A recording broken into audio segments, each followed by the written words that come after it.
Good morning and thanks for joining us on the Tuesday edition of TVC Breakfast. Let's begin with the news update.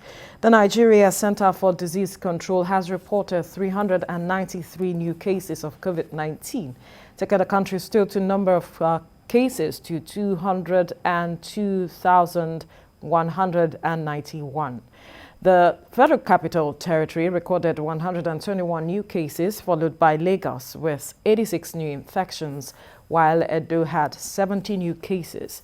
So far, 190,901 people have been discharged, while 2,661 people have died from COVID-19 related complications. Nigeria is once again stepping up efforts to stem the spread of COVID-19 as it battles the third wave in the country.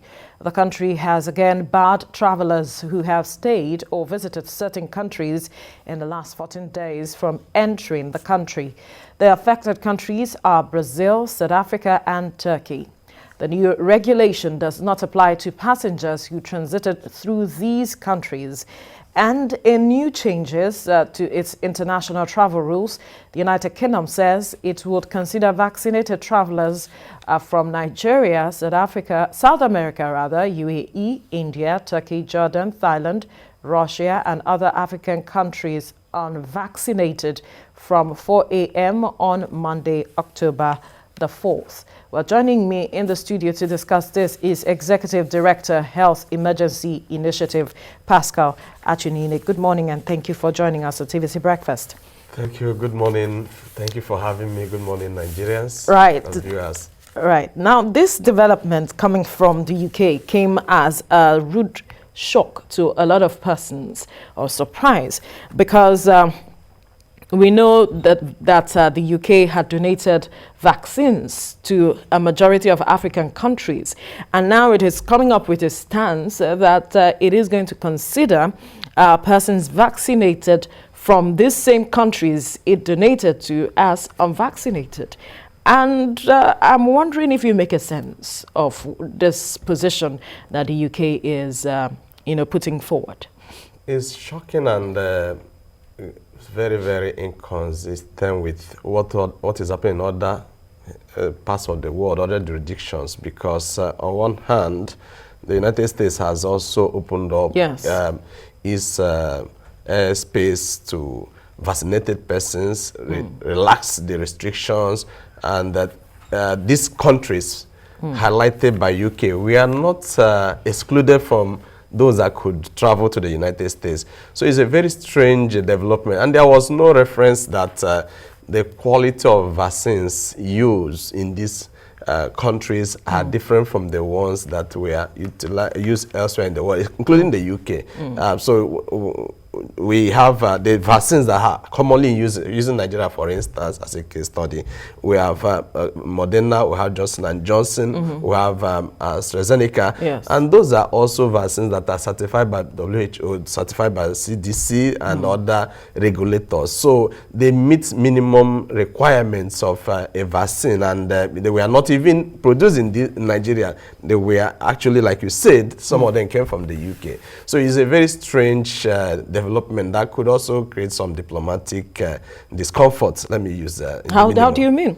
Yeah, because if there's I've listened to the presidential task force making reference to reciprocity. The principle of reciprocity in international relations could engender similar response from those countries affected. That okay, if you have taking this posture, we're also going to retaliate in this way or reciprocate in this manner. I think is also something at very high level.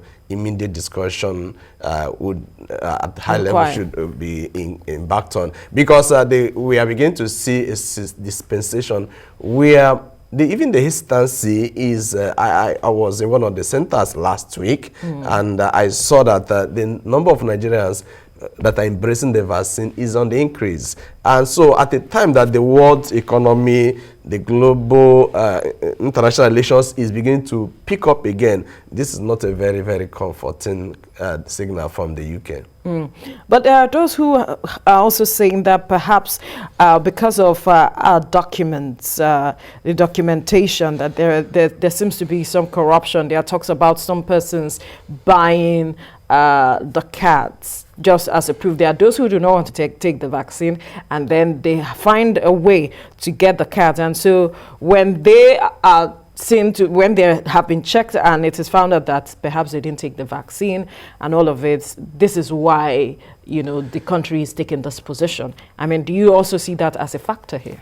With the integrity of documentation, certifications, and other information coming from here, like, I want to restrict our conversation in this to Nigeria. Yeah.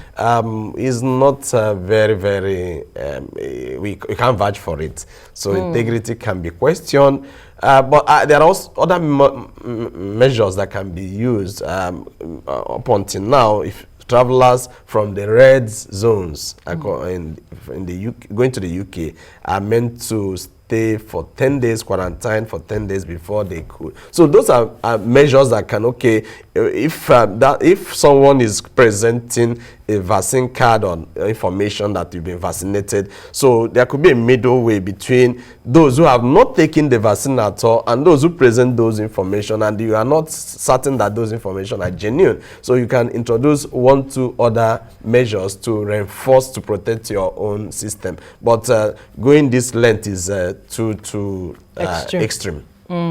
So you talked about vaccine hesitancy earlier on, and I'm wondering, with this development, because there are those who are questioning, is it that the vaccines, you know, sent to this part of the world is different from what is being used over there, for them to have decided, okay, you know what, we are terming you as unvaccinated if you are taking this vaccine. You know, and we recall that there's been vaccine hesitancy, so many conspiracy theories with regards to the vaccines, and now this.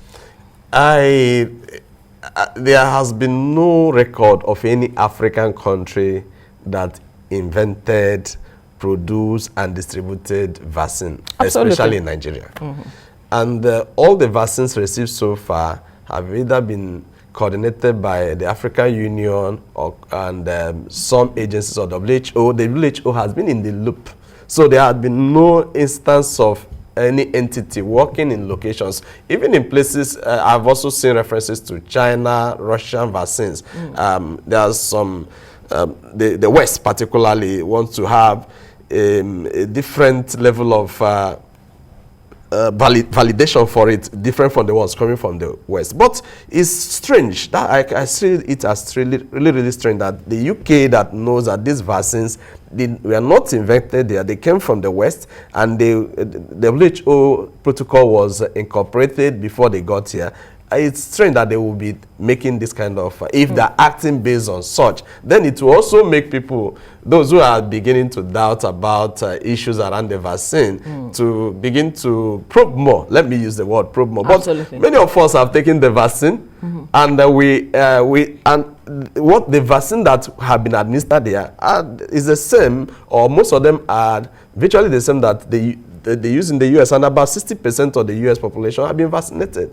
So I think, speaking to, I went to a Catholic church recently, and the priest said, I went to so place to be vaccinated, and there is no threat, there is no danger, there is no side effects. I only had some muscle pain and maybe fever. So he encouraged his parishioners to go all out and get vaccinated. So I don't think this should be a reason for anybody to develop cold feet to be vaccinated. You think so?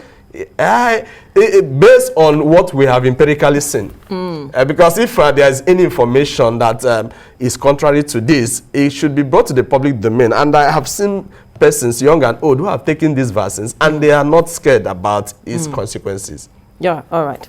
Now, there's also the aspect of some cross-section of Nigerians saying perhaps this is why African countries should begin to consider doing things for themselves and not waiting for handouts? The best time to have taken that step was yesterday. The next best time is now. It's actually very strange and curious that for almost 18 months we had this COVID. There had been no indigenous approach to say, okay, we have seen Moderna, we have seen AstraZeneca, we've seen ABCD. This one were invented by Africa. And so it's not because of lack of will, it's not because of lack of resources, but is the synergy. I see that what is lacking is synergy. Private sector, public sector come in and intentionally say we can do this. Is that too difficult? I've seen a pharmaceutical company saying that, okay, within this time frame, they are working on getting an indigenous vaccine. But I figure out that Africa needs to sit up to avoid situations like this playing out. Africa, and I'm talking to political leaders, I'm talking to private sector leaders, I'm talking to social sector leaders, the most close ranks to avoid situations like this playing out, where we must always depend on handouts. And some nations are going for the booster vaccine. Meanwhile, in Nigeria, we have not got to 10%. In Lagos, as the governor said yesterday, we are just probably about 600,000 people have taken. Remember, we have 36 states of the Federation. This is just Lagos. We are pointing out. Yes. How about the other states? How well have they performed with regard to vaccination?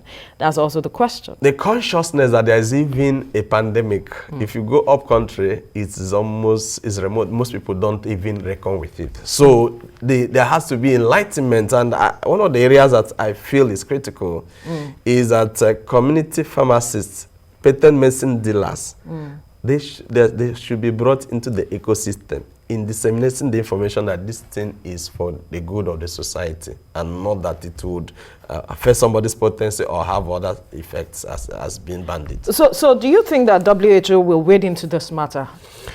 WHO and other stakeholders should, and not just WHO, but other leaders. If the US is speaking from one, from one angle, it cannot. The UK is acting differently. So WHO and other critical stakeholders must come together. Otherwise, this can also send a different signal about this vaccine hesitancy. It could probably worsen it. All right, we'll leave the conversation here now. Executive Director, Health Emergency Initiative, Pascal Achunini. Thank you for your time. Thank you for having me. It's my pleasure.